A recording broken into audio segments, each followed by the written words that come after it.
하나님의 말씀 히브리서 5장 12절 말씀 보시겠습니다.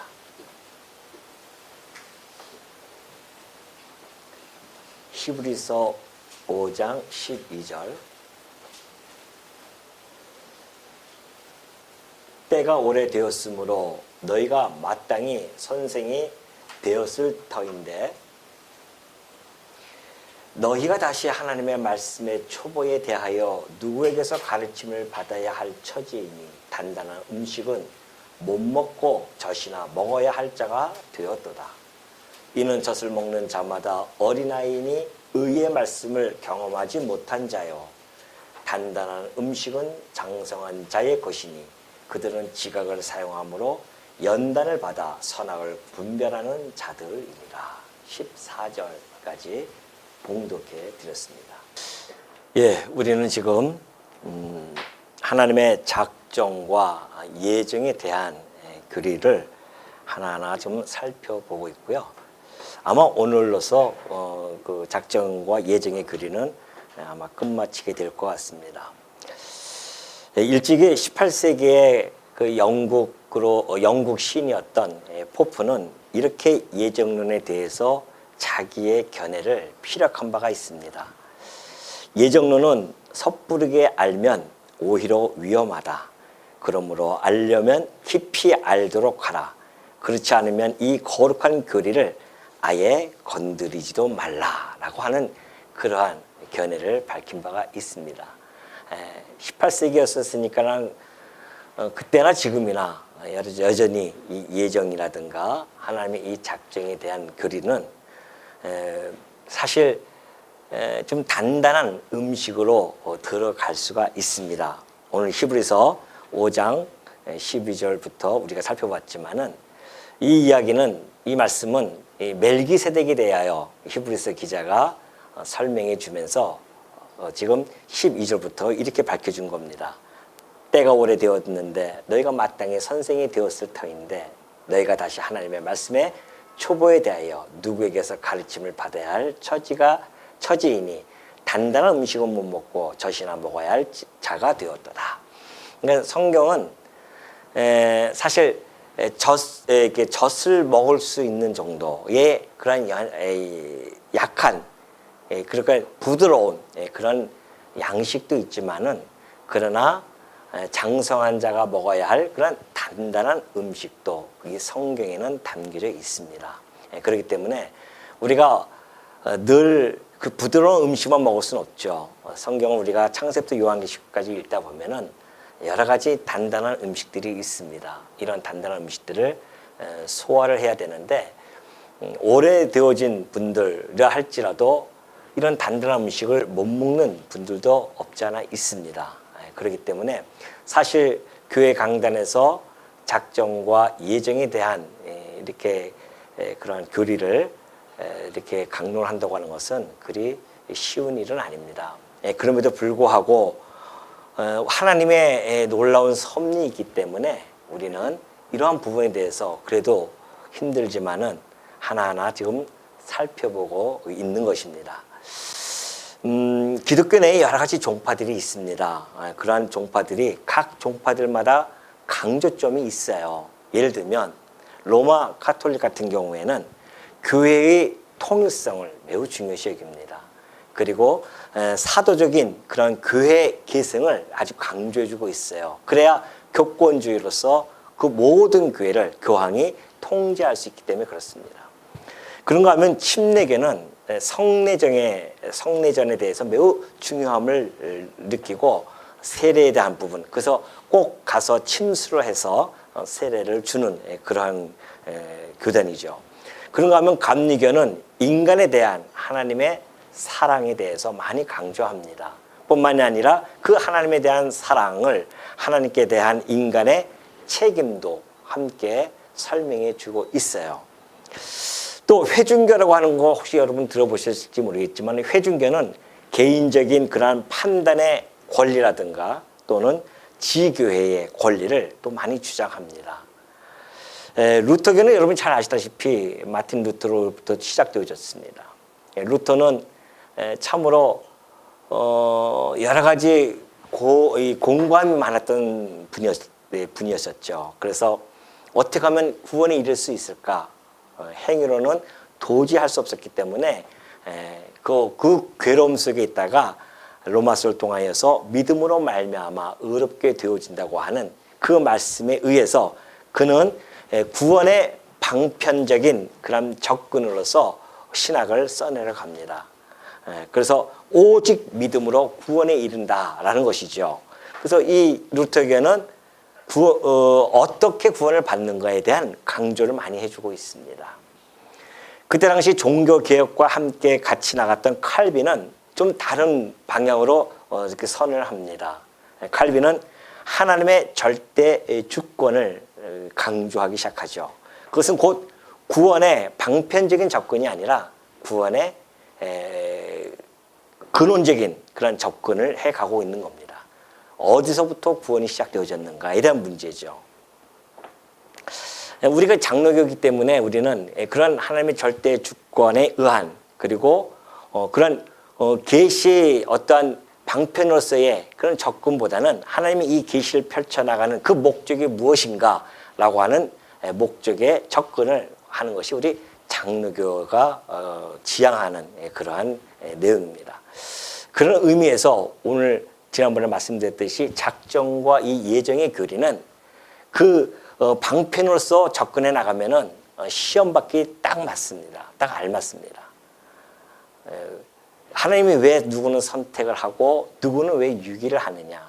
하나님이 이런 작정을 다 해나갔다고 한다면 뭐하러 우리가 이 땅에서 이렇게 노력할 필요가 뭐 있겠느냐라고 하는 등 이런 반론들이 펼쳐집니다. 이런 반론들이 나올 수 있는 것은 다 인간적인 사색과 경험에 의해서 나타나는 인본주의적인 사상입니다.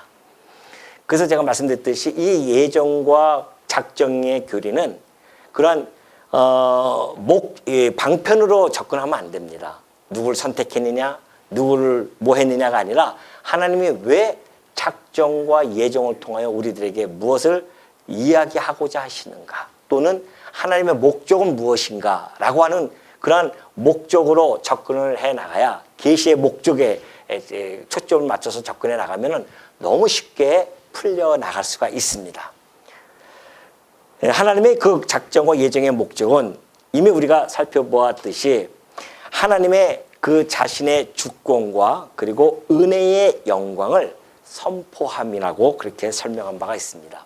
이것은 비단 작정과 예정이라고 하는 것은 이 앞으로 펼쳐질 하나님께서 그 작정하신 것을 펼쳐나가시잖아요. 그 펼쳐나가신 것이 곧 시간과 공간과 형상을 통하여서 펼쳐나가시는 것을 계시 세계라고 합니다. 지금 우리가 살고 있는 이것이 계시 세계죠. 이 계시 세계의 목적과도 잘 부합이 되어집니다. 그 목적은 하나님이 이 계시를 만드시고 만물을 만드시고 만사를 섭리하시는 근본적인 목적이 무엇인가에 대한 부분입니다. 그것은 작정과 예정의 목적과 잘 부합된다는 것이죠. 그것은 바로 하나님 당신의 영광을 선포하는 것입니다. 그렇게 보면은 너무 쉽게 풀려가죠. 아, 이 하나님의 작정과 예정도 하나님의 영광을 선포하는 것이었구나. 자, 우리가 계시록 4장 11절을 보면은 이렇게 말씀이 되어져 있습니다. 우리 주 하나님이여. 이것은 이제 그때 사도 요한이 이렇게 바라보면서 내 생물과 24 장로들이 하나님 보좌 앞에서 찬양을 하는 겁니다. 우리 주 하나님이여, 영광과 존귀와 권능을 받으시는 것이 합당하오니 그래요. 당신은 영광과 존귀와 권능을 받으시는 것이 합당하십니다. 왜요?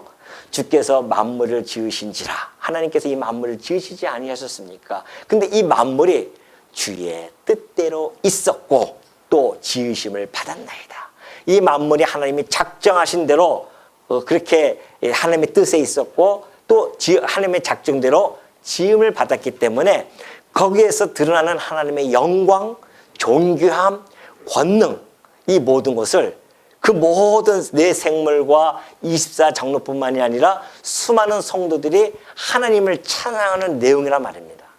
이걸 보면은 틀림이 없죠. 하나님이 왜 이 역사를 진행해 가시는지, 창조하시고 마지막 심판을 통하여 종결 지으시는지, 그 모든 걸 통해서 하나님은 뭘 나타내시고자 하시는지, 그것이 하나님 영광 선포라는 겁니다. 그리고 성도들은 그 선포되어진 그 영광을 찬송하는 거예요. 우리들의 삶의 목적은 바로 그겁니다. 하나님의 이 계시 세계의 목적은 하나님의 영광 선포고요.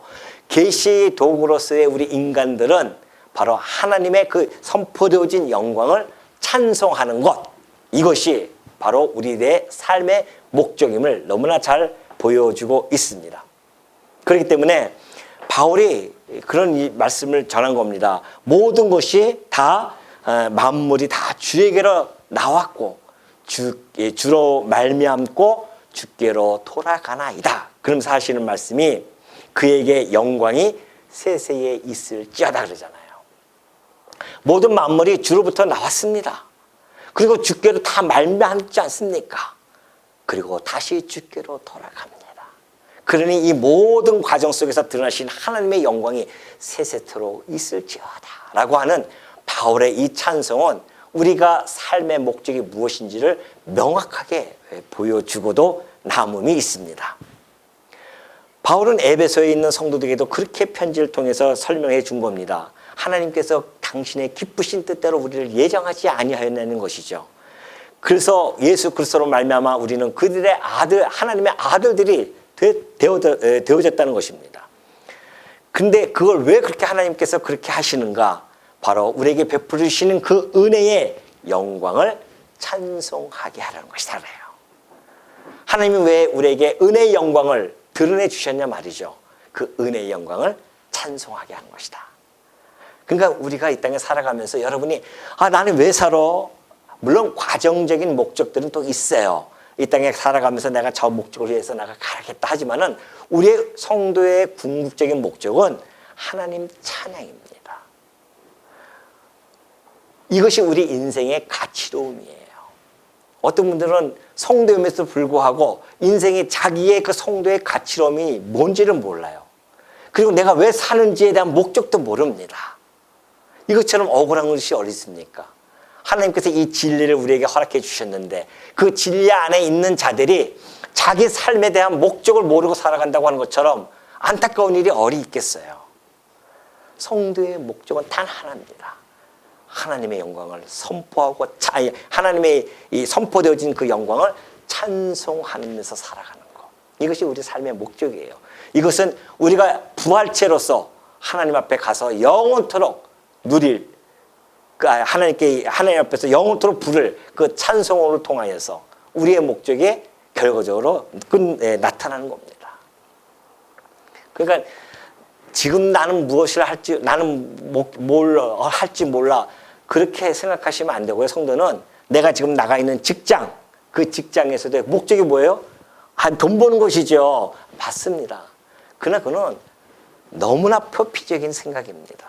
성도는 적어도 내가 직장에 나가는 것은 하나님의 영광을 발견하고 그곳에서 하나님의 영광을 찬송하는 것. 이것이 우리가 직장에 다니는 목적이에요.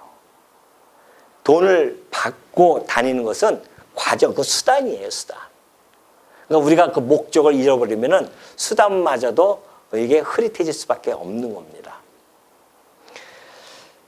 자, 이 작정과 예정을 우리가 그동안 2시간 동안 살펴보았는데, 그러면 작정과 예정을 통해 어떤 우리 유익성을 얻을 수가 있을까요? 그것은 먼저 우리 삶에 대한 해석의 틀을 제공해 주고 있습니다. 내가 지금까지 살아온 모든 사건 하나하나를 여러분이 곰곰이 되짚어 보면은 그것이 우연히 일어난 사건이 결코 아니라는 것입니다.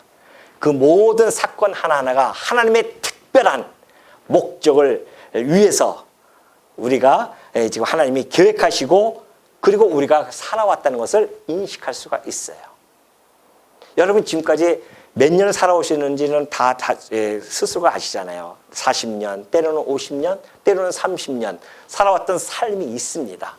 그 삶에 그 뒤돌아보면은 발자취 하나하나를 보면은 이것이 그냥 내 뜻에 의해서 또는 내 어떠한 그 우연에 의해서 그런 것들이 살아온 것이 결코 아니라는 것이죠. 그래서 우리가 살아가면서 내 삶에 대한 해석을 하지 못하면 참 괴롭습니다. 내가 왜 그때 왜 그랬을까? 아, 난 괴로워, 힘들어. 이렇게 빠져나갈 수밖에 없죠. 그러나 성도는 그 삶의 면면이 하나님의 영원한 작정 속에 있었다는 사실을 알게 되어주면요, 그 삶에 대한 것을 좀 더 깊게 인식하고 해석할 수 있는 힘을 얻습니다. 그래서 우리는 너무 힘들다고 괴로워할 필요도 없고, 너무 또 잘 된다고 해서 막 그냥 자기 기고만장할 필요도 없다는 것이죠. 이 모든 일들이 하나님의 영원한 작정 속에서 이루어졌다는 것을 알게 되어주면 오히려 그 하나님께 영광을 찬송할 수가 있습니다. 하나님의 영원한 작정 속에 펼쳐진 우리들의 그 행동 하나하나가 영원한 의의를 가지고 있다는 겁니다. 그렇기 때문에 우리는 인생의 엄숙함을 깨닫게 되어져요. 우리의 인생을 가볍게 살아갈 수는 없습니다. 왜냐하면 우리의 인생은 하나님의 영원한 작정 안에서 시작되어졌기 때문에 그래요. 그런 해석의 틀을 가지고 있는 사람들은 늘 확신에 차고 확신에 의한 평안함을 얻을 수가 있습니다. 아무리 내 삶 속에서 먹구름과 어둠이 겹겹이 둘러싸인 것처럼 보일지라도요, 결국은 하나님의 기쁘신 뜻대로 이룰 수밖에 없다는 그 확신에 의해서 우리의 삶은 평안함을 유지할 수가 있다는 것입니다. 내게 주어지는 이 공고함도 하나님의 나를 나되게 하시는, 나를 연단시키시는 그러한 수단으로서 내게 지금 주었구나. 결국은 나의 유익을 하나님이 이루어 가실 것이다 라는 믿음 속에서 그 어떠한 고난도 넉넉히 참고 견뎌낼 수 있다는 것이죠. 우리의 믿음의 선진이었던 욥도 역시 똑같은 이야기를 그렇게 한 겁니다. 욥이 얼마나 큰 공고함을 겪습니까? 그때 욥이 하는 이야기입니다. 이르되 내가 못해서 알몸으로 나왔사온즉 또한 알몸이 그리로 돌아가올지다. 주신 이도 여호와시여 거두신 이도 여호와시니 여호와의 이름이 찬송을 받으실지니라 하고 이 모든 일에 욥이 범죄하지 아니하고 하나님을 향하여 원망하지 아니합니다. 욥은 하나님의 영원한 작정을 알고 있었어요. 자기에게 펼쳐지는 이 공고함이 이것이 하나님으로부터 왔고, 또 자기가 느꼈던 그 형통함도 하나님으로부터 말미암았고, 이 공고함도 하나님으로부터 왔음을 너무나 잘 알고 있기 때문에 그 자기의 삶을 역사에 주관해 가시는 그 하나님에 대하여 찬송을 한 겁니다. 그리고 하나님을 향하여 원망하지 않고 범죄하지 않은 모습을 보여줍니다. 이것이 우리 성도들의 삶의 모습 아니겠어요? 이 땅에 살아가면서 때로는 정말 하나님을 원망하고 싶은 그런 어려움을 겪을 때도 있습니다. 그러나 그조차도 누가 하나님의 영원한 계획 속에서 이루어졌다고 하는 것. 왜요? 하나님의 자녀인 나를 자녀답게 키워나가시려고 하는 하나님의 깊으신 뜻이 그 안에 담겨져 있다는 것. 이것을 알기 때문에 비록 지금 너무 힘들고 어렵다 할지라도 하나님을 바라보면서 하나님께서 나를 나되게 하시는 그 하나님의 뜻을 우리는 기억하면서 견뎌낼 수 있다는 거 아니겠어요? 그러니 우리의 삶이 얼마나 평안함을 얻을 수 있는 힘을 얻을 수 있겠냐 말이죠. 죽음조차도 마찬가지입니다. 우리가 죽음 앞에서도 그리 하나님의 그 영원한 작정 속에 우리의 죽음이 있기 때문에 그 죽음도 우리가 넉넉히 당당하게 그것을 맞이할 수가 있는 거죠. 17세기에 그 프랑스의 천재 수학자가 있었습니다. 물리학자이기도 하고 철학자이기도 합니다. 여러분이 잘 알고 계시는 파스칼이에요. 파스칼은 인간은 생각하는 갈대라고 하는 이 명제, 유명한 명제를 남겼었습니다. 다 들어보셨을 거예요. 이 파스칼이 그때 당시에 누가 죽으면은 조의를 하잖아요. 그러면 조의를 할 때에 조의문을 씁니다. 근데 우리는 삶과 뭐 하나님의 크신 위로가 함께 하시길 기원합니다. 뭐 이렇게 쓰지 않습니까? 그런데 이 파스칼은 자기가 그 이 철저한 예정론에 입각한 조의문을 썼어요. 그리고 누가 죽으면은 그 조의문을 그걸 보내주는 겁니다. 이거 제가 한번 읽어볼게요. 그때 당시에 파스칼은 어떻게 예정론을 가지고 그 죽음에 대해서 그걸 이해했는지를. 자, 우리는 이 일을 우연한 사건이나 운명적 필연으로 보지 않고 영원 전부터 몇 년, 몇 월, 몇 시 이 일이 일어나리라고 예정된 하나님의 공의롭고 거룩한 작정의 결과로 봅니다. 죽음에 대해서 그렇게 보고 있어요. 이거 우연한 사건이 아니다, 이 죽음이. 그리고 뭐 운명적, 필연적인 것도 아니다. 이것은 영원 전부터 하나님께서 몇 년, 몇 월, 며칠 날, 몇 시에 일어날 것이라고 이미 예정이 되어졌고 이것이 하나님의 공의롭고 거룩한 작정으로부터 시작되어졌다. 얼마나 깊은 신앙적인 고백입니까? 그렇다면 우리는 마땅히 겸손하게 침묵하며 헤아릴 수 없이 높으신 하나님의 경륜을 찬미하고 그의 작정의 존엄을 공경해야 할 것입니다. 하나님의 그 작정글을 우리가 그 앞에서 얼마나 우리가 겸손하게 받아들여야 되는지를 잘 보여주죠. 또한 그의 섭리를 찬양하며 우리의 뜻을 그의 뜻에 합치시켜 그가 영원토록 우리 안에서 우리를 위하여 이루시고자 하는 바를 우리도 그 안에서 그를 위하여 그와 함께 이루고자 해야 할 것입니다. 어떤 사람들처럼 작정기를 알면 큰일 나. 우리의 신앙이 흐트러져. 천만의 말씀입니다. 진정한 하나님의 작정을 알게 되어지면 이러한 내용의 고백서가 나오지 아니할 수가 없죠. 하나님 앞에서 겸손과 감사로 충만하게 살아갈 수밖에 없다는 겁니다. 오히려 그 뜻을, 하나님의 뜻을 우리가 분별하면서 하나님의 뜻에 부합되어진 삶을 살아가고자 애쓴다는 겁니다. 작정을 이야기했던 바울도 그랬었고요.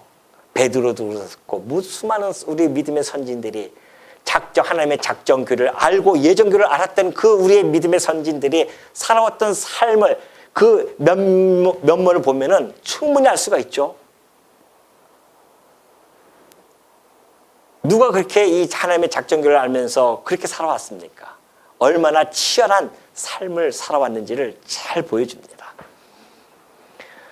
하나님의 그 놀라운 섭리를 바라보면서 우리가 하나님 앞에서 겸손할 수밖에 없어집니다. 우리야 정말 이 세상은 불에 타는 이 세상 아니겠습니까? 지금 멸망을 향해서 가는 세상입니다. 그곳에서 우리 하나님께서 불에 그슬린 조각목 같은 우리들을 부르셔서 당신의 성전을 짓는 제목으로 삼아 주셨다는 거 아니겠어요? 그리고 우리를 부르셨는데 그 일이 하나님의 영원한 작정 속에 있었다는 것입니다. 그러니 우리가 어떻게 하나님 앞에서 교만할 수가 있으며 자만할 수가 있겠습니까? 오히려 우리는 겸손하고 하나님께 오로지 그냥 날마다 감사와 찬양을 드릴 수밖에 없다는 것이죠. 뿐만이 아닙니다. 그렇다고 해서 우리가 예정을 받은 자로서 선택받았다고 해서 누구는 선택받고 누구는 선택 못 받았다고 하는 그런 교만한 떨 수가 없습니다. 오히려 아직 이 교회에 참여하지 못한 자들을 향해서 끝없이 우리는 복음을 전해야 되고 뿐만이 아니라 그러한 구원받지 못한 자들에 대한 우리의 동정이라든가 관대함이 오히려 우리 안에는 있어야 됩니다. 예정에 대해서 어떤 자는 이렇게 반론을 합니다. 아인슈타인이, 여러분 잘 알고 있는 아인슈타인이 그런 이야기를 했었어요. 하나님께서 당신이 만드신 이 자녀들이 그 자녀들을 위해서 지옥불을 만드시고 그곳에 심판을 해서 던져낸다고 하는 그런 하나님이라면 자기는 안 믿겠다는 겁니다. 이 얼마나 오만한 이야기입니까? 그가 과학적으로는 위대한 족적을 남겼을지는 모르지만 신앙적으로는 매우 실패한 사람이 아닐 수 없습니다. 자기가 하나님을 판단해요. 자기의 주제를 파악하지 못하고. 우리 인간이 그럴 경우가 참 많이 있습니다. 이런 하나님 내가 안 믿겠다는 겁니다.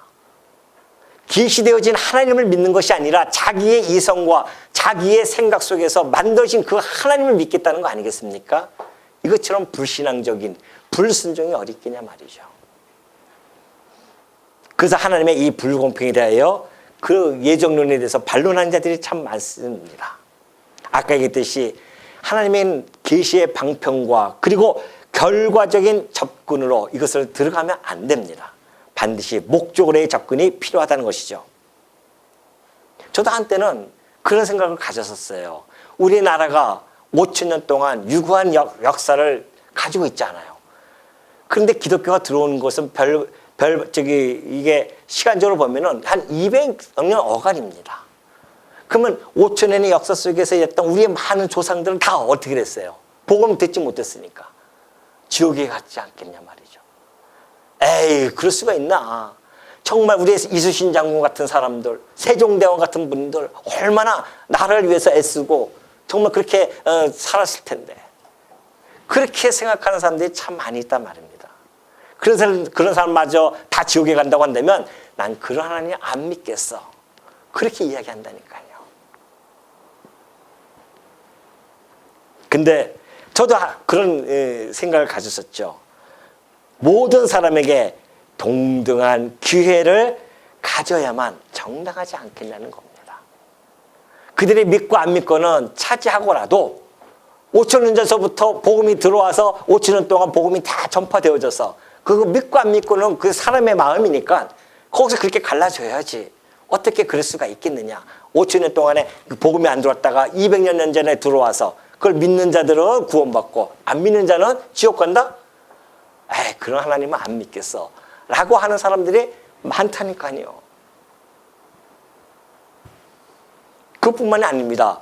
어떤 일을 행하기도 전에 하나님께서 누구는 사랑하고 누구는 미워하고, 그 지난 시간에 우리 로마서에서 나왔지 않습니까? 에서는 내가 미워하고 야곱은 사랑하였느니라. 누구는 버림을 받고 누구는 선택을 받아야 되는가? 이것이 과연 공정한 것인가? 라고는 의문을 가진단 말입니다. 근데 여러분들이 한 가지 알아야 할 부분이 있습니다. 하나님은 모든 사람을 똑같이 취급하시지 않는다는 겁니다. 왜냐하면 하나님의 목적과 그리고 계획에 의해서요, 불평등이 존재합니다. 인류 모두는 모두가 일률적인 그런 삶을 부여받고 태어나지 않습니다. 다양한 영역과 환경에서 태어나서 살게 되어져요. 제가 오늘 말씀드렸듯이 만약에 공평을 자꾸만 공정을 얘기하자고 한다면 우리 모두는 다 재벌집에서 다 같이 태어나야 돼요. 누구든지 다. 아니면 다 그냥 정말 찌질이 가난한 집에 다 태어나든지. 근데 안 그렇잖아요. 네? 누구는 만수리 집에 태어나요. 그래서 억수로 살아간단 말입니다. 웃자고 하는 얘기입니다, 이거는. 어느 사람은 천수로 집안에 태어나서 백수로 살아가고요. 완전히 달라져요, 이게. 왜 그럴까요? 내가 그 집에 낳고 싶어서 나왔습니까? 나로 말미암음입니까? 내가 다른 박질에서 그 집에서 낳습니까? 아니잖아요. 태어나다 보니까 그렇게 태어난 거예요. 이것이 하나님이 하여 나가시는 섭리입니다. 하나님은 일률적으로 그렇게 살아가게 하지 않습니다. 다양한 영역에서 다양한 환경 속에서 태어나게 하시고 그리고 또 살아가게 하십니다. 하나님이 베푸시는 모든 것은요, 당연히 베풀어야 할 의무가 주어진 것이 아닙니다. 우리가 착각하시면 안 돼요. 하나님께서는 이 세상을 만드셨기 때문에 누구나 다 동일하게 그렇게 베풀어야 한다? 그런 의무는 하나님에게는 없습니다. 순전히 그냥 은혜로 당신의 기쁘신 뜻에 따라서 은혜로 베푸시는 겁니다. 그것이 하나님의 주권이에요. 그 주권의 영광입니다. 마태복음 11장 25절에 보면요, 예수님이 하신 말씀입니다. 그때 예수께서 대답하여 이르시되 천지의 주제이신 아버지여, 이것을 지혜롭게 슬기 있는 자들에게는 숨기시고 어린 아이들에게는 나타내심을 감사하나이다. 옳소이다. 이렇게 된 것이 아버지의 뜻이니이다. 아니, 지혜롭고 슬기 있는 자들에게는 오히려 숨겨요. 하나님의 이 복음을. 그리고 어린 아이들, 제자들처럼 정말 이 세상에서 천대받고 힘없는 그런 어부들 아니었습니까? 그들에게는 나타내셔요. 이것이 감사합니다 그래요. 그러면서 예수님이 하시는 말씀이 옳소이다. 이렇게 된 것이 아버지의 뜻입니다. 아버지의 뜻은 그렇습니다. 누구에나 다 관대하게 해 나가시는 분이 아니에요. 누구에게는 숨기시고 누구에게는 나타내십니다. 우리는 그런 하나님을 믿고 있는 자들입니다. 이렇게 얘기하니까 그럼 나 그런 하나님 안 믿어. 안 믿어도 상관없습니다. 지옥불에 가면 되니까. 하나님은 우리에게 뭐 그렇게 누구나 다 천국에 이끌어 가실 그런 분이 아니세요. 하나님의 주권과 은혜, 공의 등 그 모든 것들이 하나님의 계시의 목적을 가지고 있기 때문에 그렇습니다. 어떤 자들은 그렇습니다. 그리스도의 이 십자가 사건, 희생의 사건은 무한대의 가치성을 가지고 있잖아요. 그렇기 때문에 온 인류를 다 구원할 수 있는 그런 가치로움이 가지고 있습니다. 맞아요. 예수님의 그 보혈의 피는 온 인류를 구원할 수 있는 가치로움이 있습니다. 그러나 온 인류를 다 전부를 구원하지 않습니다. 하나님께서는. 만약에 생각해 보십시오.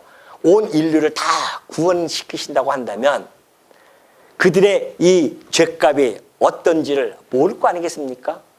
사망이 없어지면 죄값이 내가 죄를 졌는지 몰라요. 다 구원받으면 다 그런가 보다. 다들 다 구원시키면은 거기에 무슨 은혜가 있겠으며 감사가 있겠습니까? 당연하지 우린 다 구원받을 자들인데. 또 다 지옥에 가버리십시오. 하나님의 은혜 영광을 어떻게 알 수 있냐 말이죠. 그러니까 지옥과 천국을 만드신 하나님은 그 이유가 있습니다. 당신의 그 영광을 선포하는 거예요. 그래서 은혜를 받은 자는 은혜의 영광을 찬송하고 은혜를 받지 못한 자들은 거기서 하나님을 두려워하면서 또 원망도 하겠죠. 원망이나 하겠어요. 그 두려움 지옥불에서 고통 속에 있는데 우리가 하나님께서 그 해나가시는 일들에 대해서 많은 사람들이 자기 생각으로 하나님을 판단하는 것은 정말로 위험한 일입니다. 그러면 어떤 사람들이 그렇습니다. 그러면 하나님이 그렇게 해나가신다고 한다면 하나님은 불의하신 것이 아니냐 그런 이야기를 해요. 바울이 그걸 너무나 로마서 9장에서 잘 설명해 주고 있어요. 기록된 바 내가 야곱은 사랑하고 에서는 미워하였다 하심과 같으니라. 야곱과 에서가 리브가 뱃속에서 무슨 일을 행하지도 않아야 했는데 하나님께서는 에서가 야곱을 섬길 것이야. 그리고 또 내가 그 이유는 야곱은 내가 사랑하고 에서는 미워했기 때문에 그래요. 이 이야기거든요. 그러면서 로마서 9장 14절에 그런즉 우리가 무슨 말을 하려 하나님께 불의가 있느냐? 그럴 수 없다는 겁니다. 하나님이 그러면 불의하지 않습니까? 반문하는 자들이 있습니다. 바울은 그럴 수 없다. 그럴 수 없는 이유가 바로 15절에 나옵니다. 모세에게 이르시되 내가 긍휼히 여길 자를 긍휼히 여기고 불쌍히 여길 자를 불쌍히 여기리라 하셨으니 그런즉 원하는 자로 말미암음도 아니요 다른 백질하는 자도 말미암음도 아니요 오직 긍휼히 여기시는 하나님으로 말미암음입니다. 하나님께서요 모세에게 이렇게 말씀하십니다. 내가 긍휼히 여길 자를 긍휼히 여기고 불쌍히 여길 자를 불쌍히 여길 것이야. 긍휼함을 받는 자, 불쌍함을 받는 자들 나타나는데 그것들이 긍휼함을 받는다는 것이 내가 원해서 되어지는 것이 아니라니까요.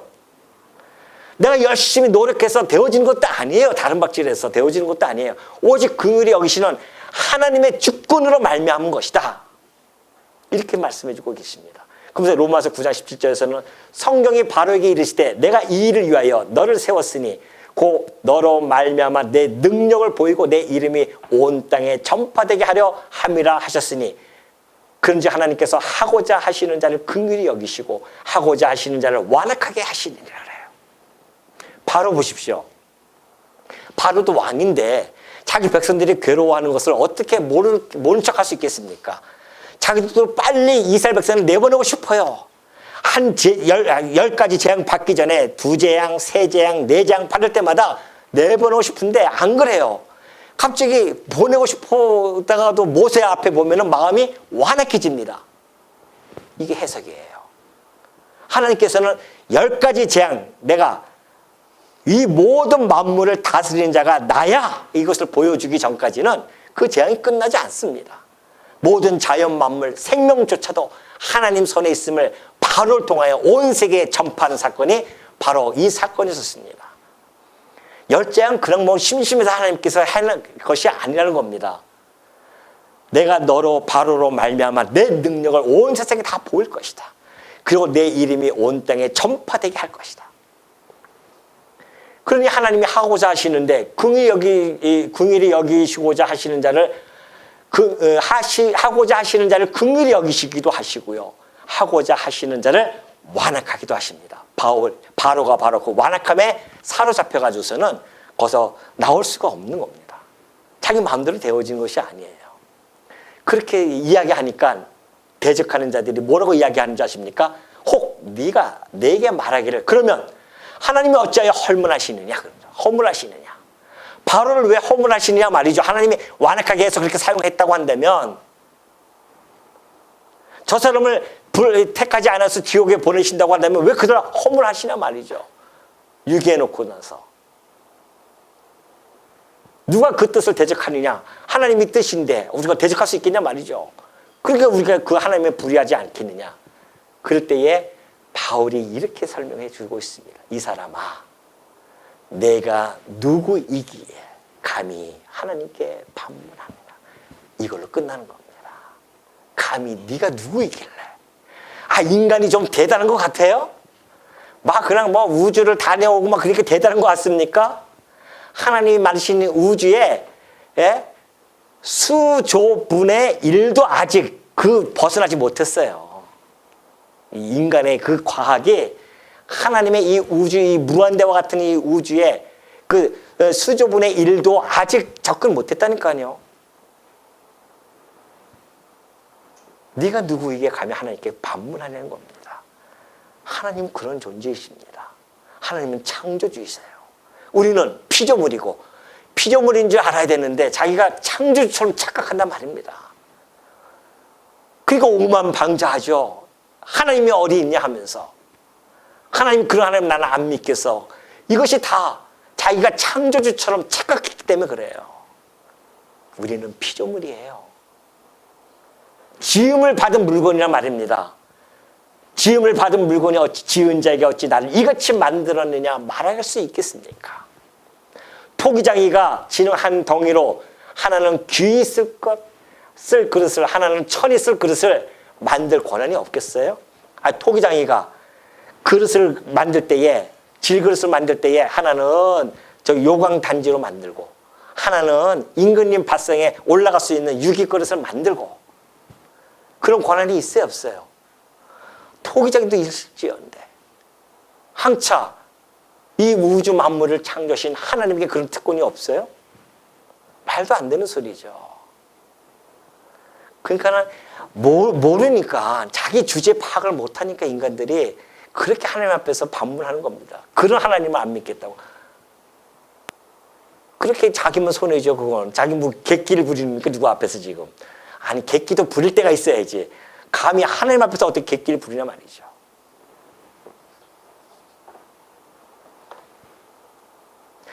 그러면서 또 어떤 사람들은 이런 이야기를 합니다. 작정론에 대해서 반론을 하는 자들이 있어요. 여러 가지 있는데 오늘 시간이 없기 때문에 한 가지만 하고 마치도록 하겠습니다. 작정론을 잘못 가르치면요. 인생의 노력 동기가 제거된다는 겁니다. 노력할 필요가 없다는 거죠. 작정대로 이루어진다고 한다면 뭘 장래에 대하여 고려할 필요가 있겠느냐. 구원을 얻기 위하여 노력할 필요도 없고 전도할 이유도 없지 않겠는가. 그렇게 이야기합니다. 이런 사람들은 이 수단과 전혀 관계없이 이 목적, 이 결과와 목적만이 작정되지 않은 사람들입니다. 하나님의 작정은요, 결과와 목적만이 작정되어진 것이 아니라 수단도 작정되어져 있다니까요. 착각하시면 안 돼요. 전도서 11장 6절에 잘 나타나 있습니다. 너는 아침에 씨를 뿌리고 저녁에도 손을 놓지 말라. 이것이 잘 될는지 저것이 잘 될는지 혹 둘이 다 잘 될는지 뭐예요? 알지 못해요. 인간은 하나님의 작정한 것을 알 수가 없습니다. 우리는 인간은 그 사건이 이루어졌고 나서야 하나님의 작정을 우리는 그냥 받아들이는 것이지 내가 앞으로 어떻게 될 것이야 어떻게 알아요 우리가. 전도서 기자가 그런 이야기를 한 겁니다. 아침에 씨를 뿌리면 저녁에도 열심히 손을 놓지 마라. 이것이 잘 될지 저것이 잘 될지 우리는 둘이 또 잘 될지 알지를 못하는 자들입니다. 그렇기 때문에 우리가 자, 이 농부들이 뭐를 심어요. 심어놓고서는 추수할 것이 이제 추수가 가을에 추수하지 않습니까? 그 작정되어졌어요. 그러면은 뭐를 심고 추수할 것이 작정되어졌다고 한다면 김을 메고 가가지고서는 물을 대고 이런 것들은 작정 안 됐을까요? 추수가 작정되어졌다고 해서는 그 과정이 다 작정이 되어져 있는 겁니다. 뭐를 심어야 되고 김을 매야 되고 쓰고 땀을 흘려야 됩니다. 그래야 추수가 이루어져요. 하나님께서 저 사람을 부자로 만드실 때는 그 사람에게 그 부자만 작정되어진 것이 아니라 부자가 되어지는 그 과정을 다 작정하셨었어요. 머리를 쓰고 부지런하고 아침에 새벽부터 나가서 그 부자들 보십시오. 새벽부터 일어나서요. 오로지 그걸 생각하고 또 생각하고. 그냥 뭐 앉아서 놀면서 부를 축적한 줄 아십니까? 안 그래요. 하나님은 그 부를 작정하셨을 때는 그 과정에 땀 흘림도 다 작정해 놓으신 겁니다. 이 모든 사건들은요, 어떻게 고립된 몇 개가 이렇게 독단적으로 생겨나는 사건은 이 땅에 아무것도 없습니다. 산발적으로 이렇게 하나님이 작정시킨 것이 아니에요. 이 모든 것들은 서로 상호 연관성을 가지고 있습니다.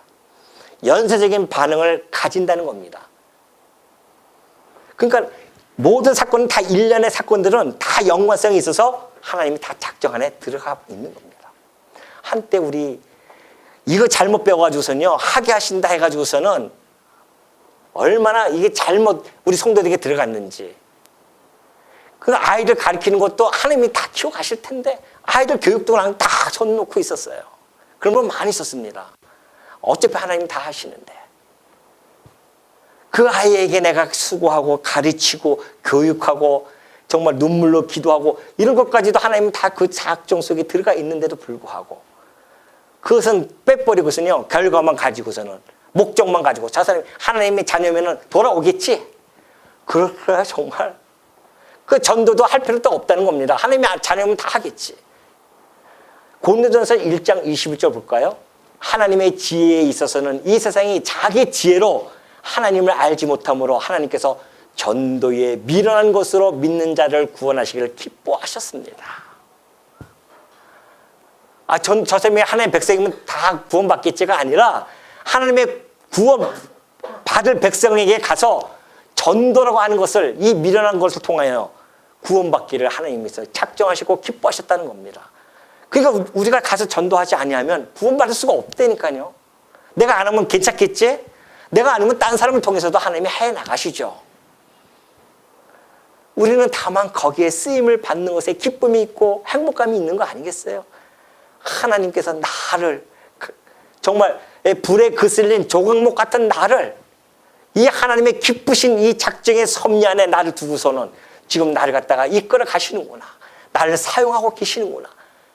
감사와 찬송이 터져나올 수밖에 없단 말입니다.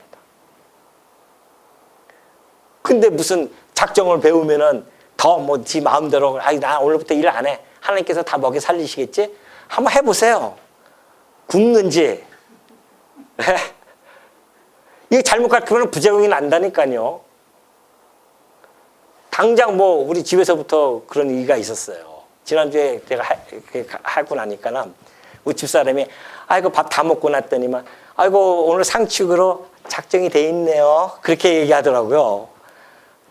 그러면 또 나는 안식으로 작정되어 있네요. 그렇게 얘기하면 되겠습니까? 예, 알겠습니다 하고 쳐야 되죠.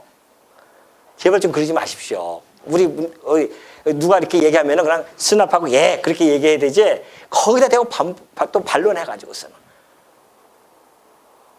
우리 과거의 목사님들도 그랬었어요. 뭐 하면은 그렇게 하나님이 하시기로 하게 놔두거나 그게 아니라고 뭐 얘기하면은 나도 그 하나님이 하게 하신 거야 하면서 그거 가지고서는 또 얼마나 또 진짜 지금 생각하면은 좀 유아적인 그런 생각이죠.